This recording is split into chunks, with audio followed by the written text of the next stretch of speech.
अस्सलाम वालेकुम वरहमतुल्लाहि वबरकातुहू। हज़रात ग्रामी, मेरे एक बहुत ही प्यारे दोस्त, मेरे लीडर, मेरे सर, इंग्लिश में सर कहते हैं, तो उन्होंने मुझे एक दिन ना वो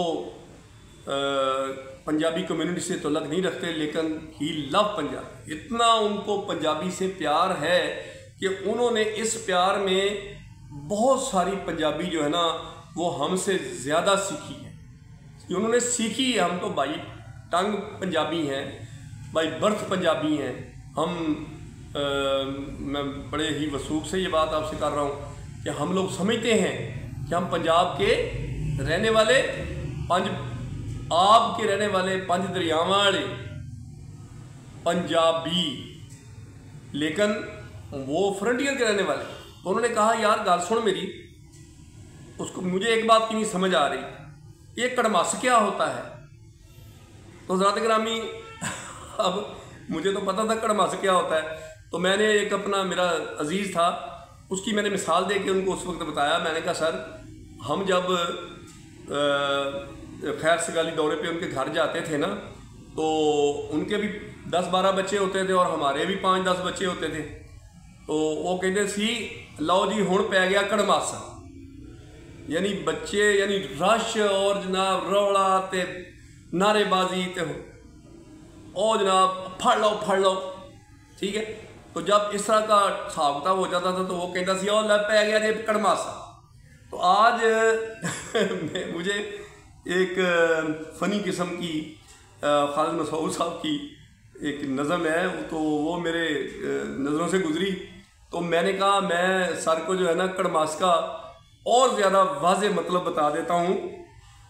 मसूद साहब कहते हैं, हीर के बूए अगे वेख के, हीर के बूए अगे वेख के आशकों का कड़मास,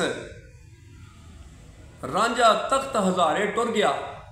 हीर के बूए के अगे वेख के आशकों का कड़मास, रांझा तख्त हज़ारे टुर गया, फड़ के अगली बस।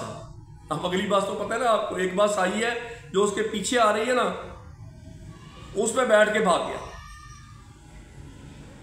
हीर के बूए अगे वेख के आशकों का कड़मास, रांझा तख्त हज़ारे टुर गया, फड़ के अगली बस, साहिबा मैथ के पेपर से घबरा कर।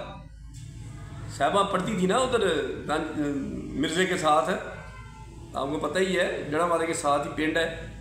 तो जंग में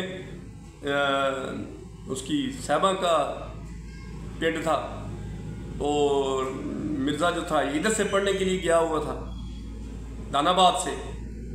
तो वो कहता है साहिबा मैथ के पर्चे से घबरा कर, मैथ के पेपर से घबरा कर, अद्धी राती मिर्जे के मोटरसाइकिल पर बैठकर साहिबा गई थी नस। नस तो पता है ना, भागी। कहता है साहिबा मैथ के पर्चे से घबरा कर, अद्धी राती मिर्जे के मोटरसाइकिल पर बैठकर साहिबा गई थी नस। और चंगा होया विच दरिया के डूब के बच गई, वरना महीवाल से शादी करके सोनी जाती फस। देखो, अब यहाँ पे भी आपको एक कड़मास का मजा आएगा। कहता चंगा होया विच दरिया के डूब के बच गई, वरना शादी करके सोनी महीवाल से जाती फस। फिर कहता है इश्क की नाकामी से तो मजनू की इज्जत रह गई। अगर मजनू शरीफ किस्म का आशिक था तो वो सारी बर्दाश्त ही करता रहा और सहता रहा। तो वो कहता है इश्क की नाकामी से तो मजनू की इज्जत रह गई। तो वो नाकाम ही होना था। आप देखो, मिर्ज़ा भी नाकाम नहीं हुआ, उसने भी जनाब अपना वो खेड़ कर दी, साहबा को लेके नस गया। उसके बाद रांझा साहब जो थे उन्होंने भी जनाब जोगी बन के तो फिर जो कुछ किया वो भी आप लोगों के सामने है। लेकिन लैला जो है ना, वो कहता है कि इश्क की नाकामी से तो मजनू की इज्जत रह गई, वरना क्या होता, लैला की माँ साबित होती बड़ी कपटी सस।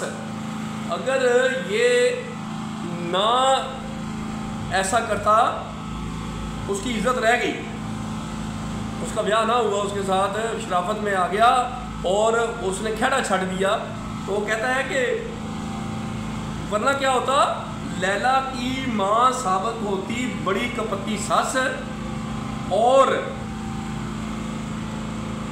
دھوپ پھر عاشق کو ہی ہو جائے یرکان. یعنی یہ جتنے بھی اپنے آپ کو اس لائن کے لوگ سمجھتے ہیں نا، یہ سارا دن دھوپ میں خجل خواری کرتے ہیں، تو اس کا وہ بیان دیتے ہیں، کہتے ہیں کہ اور دھوپ پھر کر عاشق کو اگر ہو جائے یرکان، دب کر ان کو پینا چاہیے گنے کا پھر رس. دھوپ میں پھر کے اگر عاشقوں کو ہو جائے یرکان، دب کر ان کو پینا چاہیے گنے کا پھر رس. ہیر کے بوئے اگے ویخ کے عاشقوں کا گڑمس، رانجھا تخت ہزارے ٹر گیا پھڑ کے اگلی بس. حضرات گرامی ہمارے ساتھ رہیے گا، اس طرح انشاءاللہ تعالیٰ آپ کو ٹوک کے ہم پیش کرتے رہیں گے، تاکہ آپ اس رنجیدہ دور میں، اس بڑے دکھوں کی دنیا، یہ ہر بندہ دکھی ترا پھرتا ہے، وہ سکھ جو ہے نا اس کے رس گئے ہیں اس کے ساتھ. تو ہم انشاءاللہ کوشش کریں گے کہ ہم اس خاک میں سے کوئی ایسا، یہ تو خاک ہو چکے ہیں نا، تو ذرا نام ہو تو بڑی زرخیز یہ مٹی ہے ساتھ. تو انشاءاللہ تعالیٰ ہم کوشش کریں گے اور آپ ہمارا ساتھ دیجیے گا. ہمیں سبسکرائب کیا کیجیے، صوفی سفر ہمارا چینل ہے، تو انشاءاللہ تعالیٰ ہم آپ کے سامنے اسی طرح مقدمے میں پیش ہوتے رہیں گے. بہت شکریہ، اللہ حافظ.